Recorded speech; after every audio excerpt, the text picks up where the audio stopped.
Hi, welcome to the actual official version of how Crimson actually begins, not in the lore, but in terms of its creation. This all starts in 2020. I'm in a library. In that library is where I made Ame, first iteration of Ame.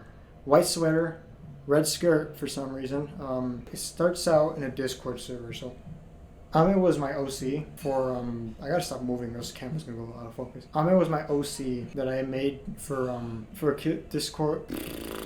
made for Discord role-playing purposes in an Akamega Kill server. It's rather cringe that I mentioned this, because whenever I mention that, it's embarrassing for me, because I roleplayed in the Discord server. And it was in this same Discord server, because look, I was gonna snake this, alright? I was gonna write a story that server would write for me, and I'd be like, oh yeah, I created all this. Fortunately, it didn't go that route, and what ended up happening was I later created Yua in that same Discord server. Because for to create the story as well. And they've always been sisters. Yua doesn't look any more different than she does now. The only thing that changed was her hair and just her clothes. So nothing major. Her color palette is practically the same as in regards to how she was. She had maroon. And the reason why you might be like, wait, she used to have maroon on, but now she just has black and red. The reason why I say it's not a major color jump is because practically they're the same color. They're practically on the same color scale. Anyways, so later around that time I was playing a lot of Team Fortress 2. I mean, still love Team Fortress 2. Hashtag save TF2, right? I was playing Team Fortress 2, and then I was like, alright. I looked over here. I had a lot of copy paper, and I was like, why don't I just for shits and giggles just make a story, right? It's not going to go anywhere, and we have to remember that the basis of Ame, the sole reason why she was created was because she was going to be made, and she got derivatives from Ryuko from Kill la Kill, just basically smash into another person, aka supposed to be me, and yeah, that's how Ame came to existence. I was like, alright, how about we get a little mixture of Team Fortress 2 and Kill la Kill, and then mash it up together, and what do we have? We have Ame.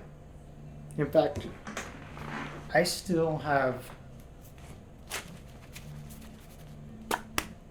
the old original OG version of Crimson, the fanfiction version. I know this is not new because, well, yeah, it's not new. I always tell everybody I have it.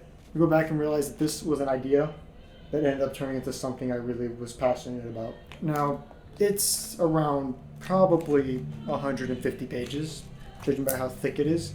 I can't overestimate and over-exaggerate how long it is. All I know is that I would love to show you this version of Crimson, but I can't. Because what happens here, everything's different in this version, but it has the same ending. But it has the same ending that I have planned out for Crimson Volume 1. Now, you might be thinking, why does everything that you do not remain the same, but for the first version of Crimson, its ending still remains relevant in the original? Because you really think I'm going to shit out another ending? I shit out opposites. I'm currently going to shit out in the Multiverse of Madness Part 3. And yeah, I have a lot of ideas in my head, like OverShadowed and stuff like that, which I haven't worked on recently yet. Hello, Mario. I'm going to tell you a few things about OG Crimson. It was very edgy in regards to its humor. It was very edgy and very, I guess it was just questionable in its humor, its content.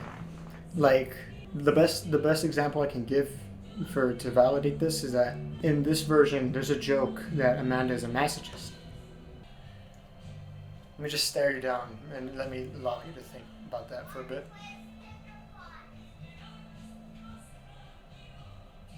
Yep, it was really more or less just that, edgelord thing when it came to it.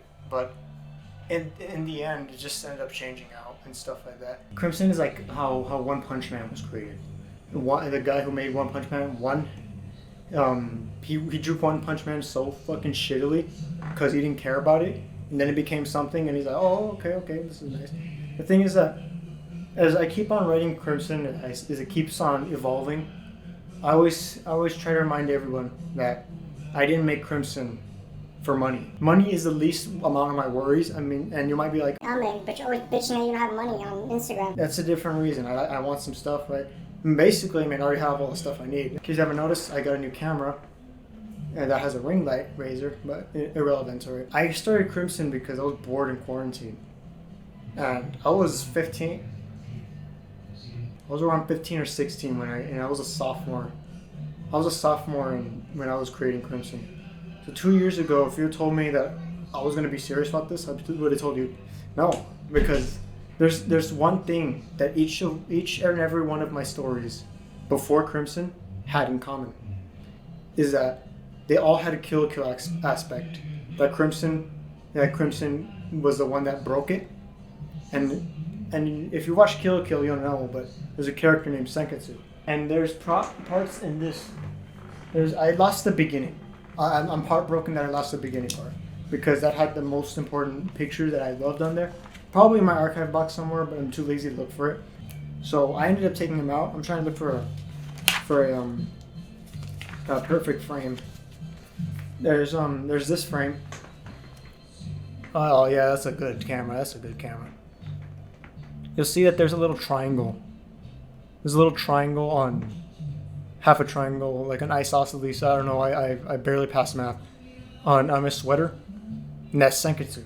So Senketsu is. I tried to put him in every one of my stories that I made. Kill Kill Alternate, aka the project that died for Crimson, is.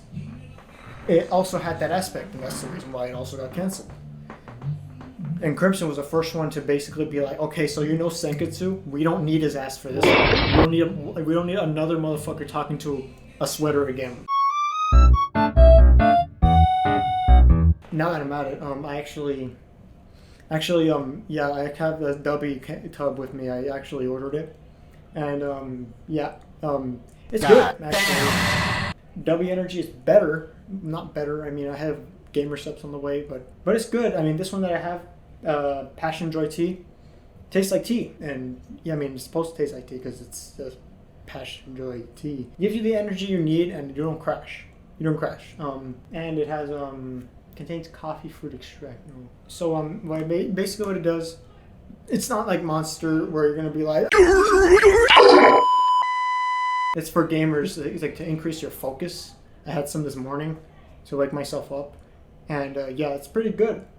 Check it out. Use my code. I'm in Matsue, 10% off. I really don't know what to say for sponsorships. Sorry. The fuck. I don't know what to say for sponsorships. So W, thanks for sponsoring this video. Ah, what the fuck he doing? And so I just decided to throw them out and only keep keep the Team Fortress assets and Team Fortress presence in there. And believe me when I say that there's more Team Fortress and Crimson still. There's still more of a presence of Team Fortress 2 in Crimson than there is Kill Kill. Because for the Kill Kill percentage, look at it like this. There's 90% Team Fortress vibes, even though we're on the original story, but there's also 10% of Crimson of Kill Kill present. Because Kill Kill, the only references that we do is Ami's scissor, Amanda's appearance, and Ame's appearance. That's only 3 left. The others, they're all gone. It used to be majority Kill Kill, but as time went on, the Team Fortress took over. Like it didn't become part of the storyline, but more of its presence took over. Because if you notice that if you look at Amanda's sweater design and look up Spy's beta costume design, you'll find out that they look equally and almost the same, minus the fact that Spy's wearing a suit, and that she just has like the bands right here and the circle right there. So there's more Team Fortress in it than there was Kill Kill. Anyways, the next timeline, I ended up writing it. Along the way, I realized that, damn, I'm getting passionate about this. I might try to make money off of it, but I'll tell you that you won't make money off fanfiction. You won't make money off fanfiction. The reason why I say I'm always so embarrassed to tell people that Crimson used to be fanfiction, because I feel like it'll lose, not that I care, but it'll lose people's respect for me. Imagine me at VidCon and I'd be like, I used to write fanfiction. Crimson used to be fanfiction, and everyone was like, So how's Markiplier's channel doing? Like it's that thing that because fan fiction already has a bad reputation as it is. I mean, look at My Hero Academia. We don't talk about that, but also I'm talking about voodoo stuff, which is Crimson's fan fiction past. If it weren't for the fan fiction aspect, Crimson wouldn't be here now, and I don't know where I would be right now, because Crimson's like keeping me busy, and YouTube. I basically rekindled my fondness for YouTube because I was gonna just quit YouTube, and Crimson came in, boom. Oh yeah, I'm forgetting something. So OG Crimson fan fiction is the first version of 4 versions, I think. This one had the Team Fortress and Kill Kill mixed into it. Had its own story, and you know what? In regards to my storytelling personally, I think OG fanfiction Crimson had the best one. I'm not saying that what I'm writing for Crimson now is terrible, but I feel like I lost that kind of spark when I was writing OG fanfiction because I don't know, it just felt really good. Now I'm just like, okay, because the one thing I fear is that Crimson becomes a job, and when something becomes a job, you don't like it. I mean, look at me, I'm working at a super. I don't like it. And I never started, like I said before, I never started this for money. I just started this because I was an idiot with a fan fiction idea and ended up turning serious about it. In fact, if I wasn't serious about any of this, that wouldn't be up on my wall for the past 1.5 years. That wouldn't be up on my wall for the past 1.5 years, because a lot of people tell me, okay, you're so lazy to put in effort for anything else but Crimson. You're willing to put your life, sweat, blood, and tears. Because you know what? I have done that. I've done that with Crimson. I was literally on my knees crying like hell when I got hacked. Because I'll be honest about this. The reason why I got hacked on Instagram, I was promised money. That's what happens when you let a little green note take over what you love the most. And that's why I stopped trying to sell people my merch. And now I just call it shit. Because you know what? It is shit. But is it shit quality? No, it's not. Is this advertising? No, because I would have told you to buy it already. I just advertise it as cool shit because, I'm nobody at the moment. But, it's always there if you want to get it. If someone wants to create a story, if you're someone watching that wants to create a story, they'll never let money take over what you love the most and what you're passionate about. In this case, Crimson. And I'm always talking about the evolution of Crimson, but I went through an evolution. I even made a video in Rants 5 about why I came out as trans, because but that's unrelated. But what I'm saying is that, did I expect to get here? I didn't think I'd be getting here. I didn't think I'd have multiple pages sitting there waiting to be written, because right now because I haven't written a page of Crimson in like 3 days, and there was a time where I didn't write a single page of Crimson for like a month, and because I'm so busy with my life, but I always find time to reserve for Crimson, because Crimson matters to me. Because my dreams and hopes for Crimson, I'll know when I succeed. I'll absolutely know when I've succeeded and what I'm doing. I'll know that everything I did was for something. If I see Crimson actually animated with a big budget and its own series, then I'll be like, I made it. I did it. I did what everybody else told me was gonna fail. And you know what? It didn't fail. In fact, I have people that are telling me this is gonna go somewhere. Crimson Studios believes that it will go somewhere because there isn't a lot of stories and series like Crimson, that are as humorous as Crimson is, because Crimson gives off the South Park effect, which South Park doesn't care who it offends, and Crimson also doesn't care who it offends. And there's not a lot of shows that are like that, and a lot of shows or series or franchises that are like that, but Crimson is going to be that latest addition to the show, that kind of like South Park. I'll tell you something, if you go along with everybody's lines, go along with their rules, don't say the shit that they don't want you to say, and basically be like, okay, let's make Crimson family friendly. I think it should be wholesome. They should be giving to the poor. Because look, Crimson, I know I make this comment a lot. Crimson is meant to be realistic in terms of how it's presented. If you already guys know, what we're establishing for older anime in the multiverse of Crimson, that she has a very dark past, and the posts that we made for her also have a very dark meaning to them. If I can go and display both posts right here, all 3 posts right here that have to do with older Ame. And you might be like, oh my god, this is so fucking dark. Jesus Christ, Ame, what goes in through your mind when you're making all this? Because Crimson, it goes through my mind like this, and I make it all dark because this is what life is. Life is dark. Like, there's hardly any sunshine. Like, you and I both know there's no such thing as heroes. Sure, we got cops. We got cops and everything, right? You know, protecting us, but heroes? They don't exist. Like Denise said in chapter 6, I think, don't try to be a hero. They don't exist. Because if heroes existed, Denise would have been in jail, or she would have been killed already. Now, I want you to think about that. Denise would have already been dead, and OverShadowed would have been over if heroes existed. And what I've been writing wouldn't have existed either. Like, for all we know, Crimson's probably happening right at this moment, and I don't even know I'm writing about a true story. And like, it's supposed to give us this reflection of what you see in the mirror when you see the news. Like, oh, this happened. Someone got shot. Someone got stabbed, right? And Crimson's like, all right, this is still the reality, but we're making it funny. Because Crimson, I know, is not going to be serious. Crimson's hardly serious when it comes to story terms. The amount of jokes that I put that are so offensive in Crimson are enough to get me canceled. But at the same time, I'm thinking of changing out some of the jokes that I previously put in there, like, you know, before it came out. Most of the jokes in Crimson are enough to get me canceled. And am I proud of that? Halfways. But like, you know, I want it to be where it's everyone's wake-up call.